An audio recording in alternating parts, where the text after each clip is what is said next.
Okay, so we are picking back up with part two of this first lecture, series of lectures.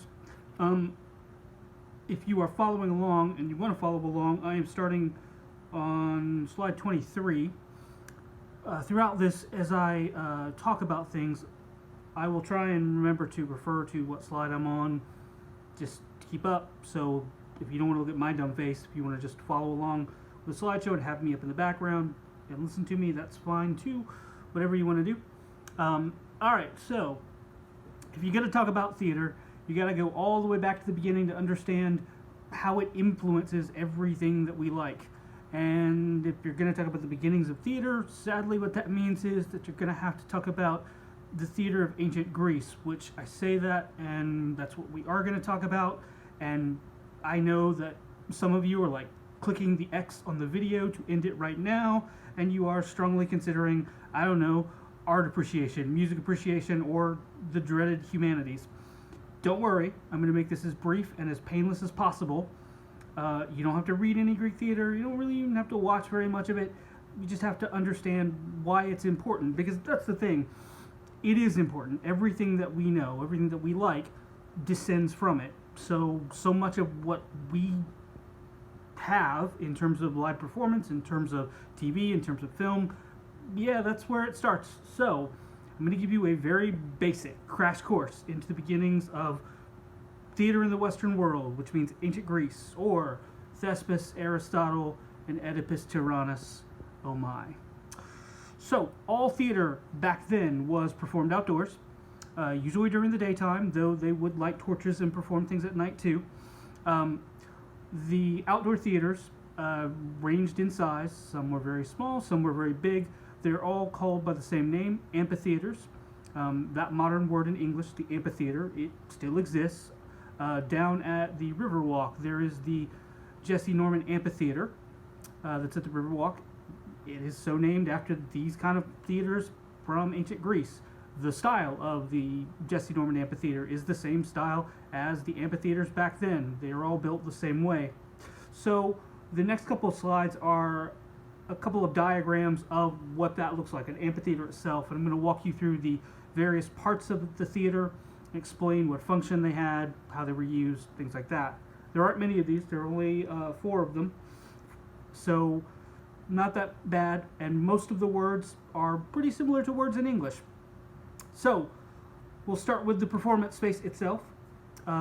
If you look at the diagram, that circle that's in the middle is called the orchestra. That is the round, flat performance space where the performers perform, the actors, dancers, singers. Yeah, so the orchestra, that circle, is flat on the ground, and then the seats rise up from that. So you're looking down on the performers. Right there around the E in orchestra, the letter E in the word orchestra, there would be a stone altar about waist high that would be at the center of every orchestra, because here's the first major difference between their theater and what we know as theater. All of their theater performances were done, yes, they were done as entertainment, but they're also a form of religious worship. So, yeah, every play, every performance would begin with a priest coming out to the center of the stone altar and laying out a sacrifice for whatever god was being performed to.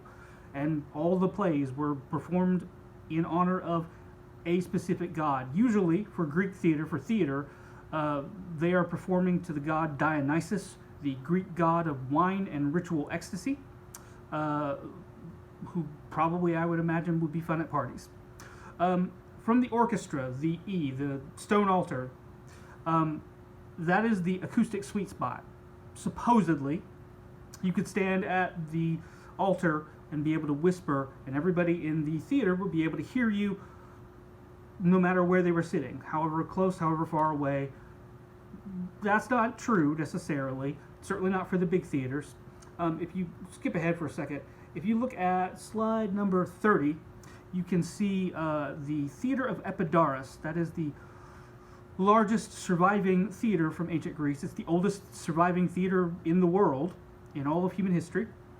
That amphitheater could comfortably seat 15,000 people per performance. It's maybe a little bit hard to see, but there is, in the center of that circle on the ground, there is that stone altar. And yeah, this picture was taken during when I was there at Epidaurus. There's nothing else there. It's just a big pile of stone rocks and this theater that's out in the middle of nowhere.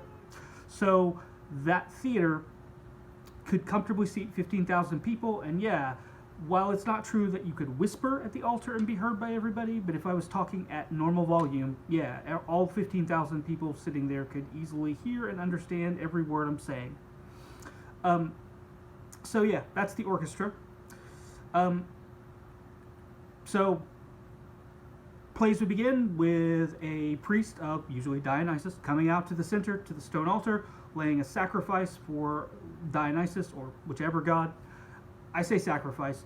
Please don't think I mean that necessarily they wheeled, like a goat out and then like slit the goat's throat and it splurted blood everywhere. No, not necessarily. Usually they just left, wine and fruit. I mean, yes, they did sacrifice goats sometimes, but usually Dionysus, wine and ritual ecstasy god, would rather apparently have had wine or fruit. I don't know what the priest would do if Dionysus didn't show up to collect. I guess they kept it for themselves at the end. But yeah, the priest would walk out, they would invoke a prayer to Dionysus to bless the performance, and then all of the performing would happen there on the orchestra. Moving on to slide number 27, that is talking about the next part of the theater, which is called the parados. Those are just two large stone archways that allow the audience into the theater and allow the actors to emerge onto the orchestra area. Oh, I meant to say, obviously the word orchestra survives into modern English. Our word orchestra these days means a collection of instruments playing together.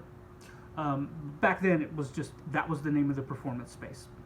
So the parados, the two stone archways that allow the audience and the actors on and off the stage and allow the audience to the seats.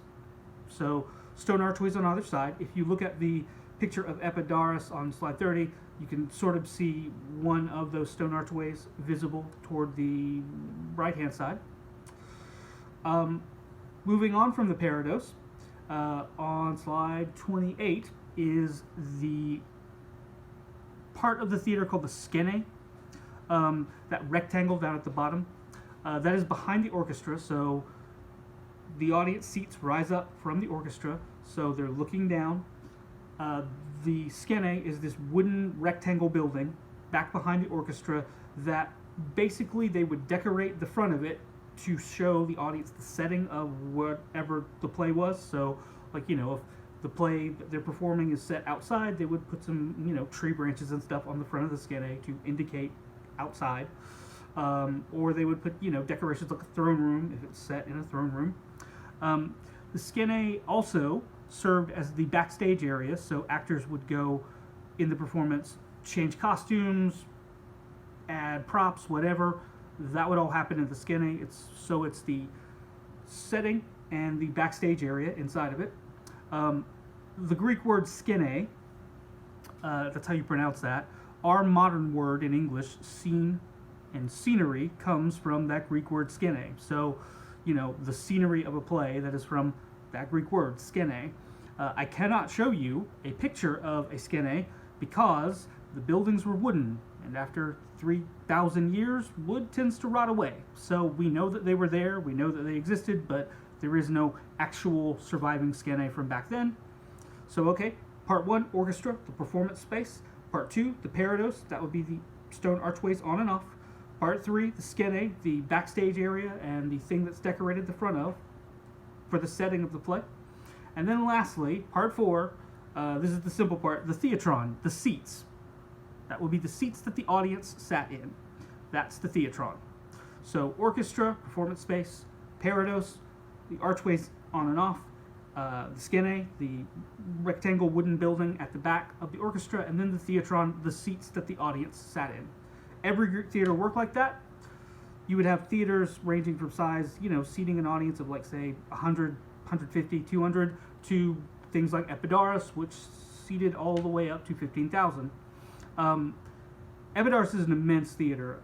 The day that I was there, it was immensely hot, and miserably sunny hot, but amazing to be there. I mean, it is the oldest surviving theater in the entire world, and I was lucky enough to give a monologue. So, yeah. Right up above the stone altar, it's a little hard to see, but you can sort of see me for size perspective. I'm 5'6", so right above the altar, that blip that's standing there, that's me. One of my students took that picture from the top row.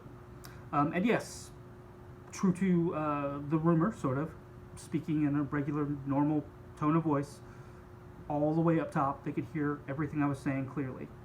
So yeah, that's every Greek theater ever. They all work like that.